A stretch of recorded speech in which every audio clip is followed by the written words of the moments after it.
अध्याय 12 ध्वनि।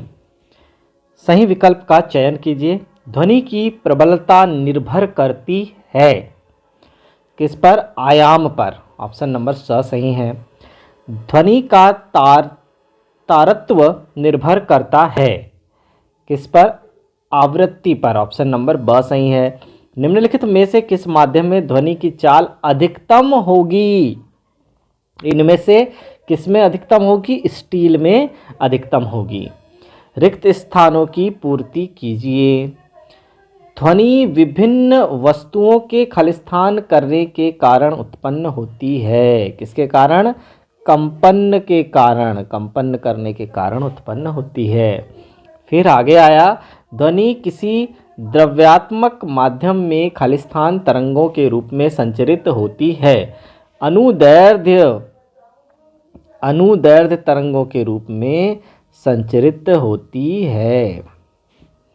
फिर अगला है, ध्वनि संचरण में माध्यम के कण आगे नहीं बढ़ते, केवल खालिस्तान ही संचरित होता है। विक्षोभ ही संचरित होता है।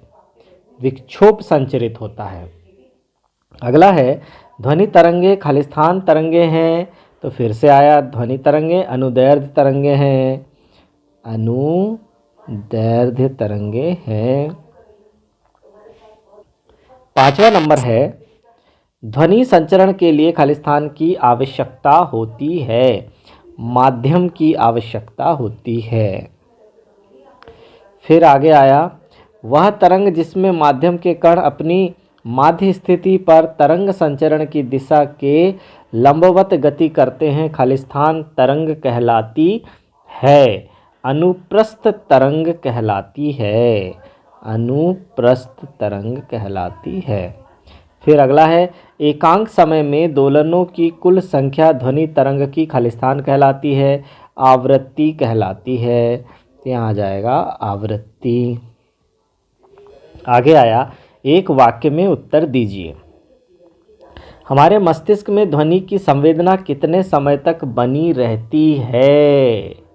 0.1 सेकेंड तक बनी रहती है। 0.1 सेकेंड तक। फिर दूसरा आया, सामान्य मनुष्य के कानों के लिए श्रव्यता परास क्या है? 20 हर्ट्ज से 20,000 हर्ट्ज या 20 किलो हर्ट्ज बोलते हैं हम। तो क्या हो जाएगा? 20 हर्ट्ज से 20 किलो हर्ट्ज होती है परास। फिर अवश्रव्य ध्वनि किसे कहते हैं? 20 हर्ट्ज से कम की आवृत्ति। 20 हर्ट्ज से कम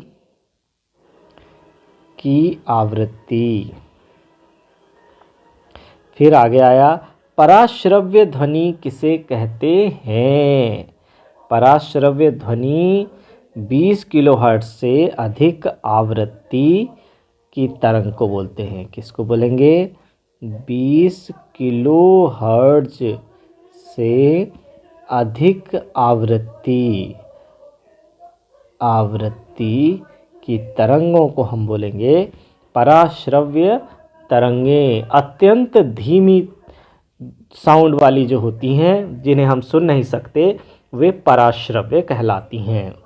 20 किलोहर्ट्ज से अधिक आवृत्ति जितनी अधिक होगी ध्वनि उतनी कम होगी।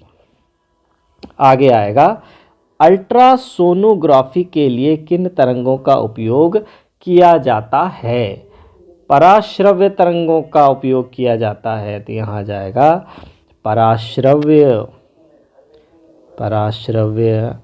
फिर आगे आया, ध्वनि का कौन सा अभिलक्षण किसी अन्य अंधेरे कमरे में बैठे आपके मित्र की आवाज़ पहचानने में आपकी सहायता करता है? तारत्व या आवृत्ति, जिसे हम कहते हैं तारत्व या आवृत्ति।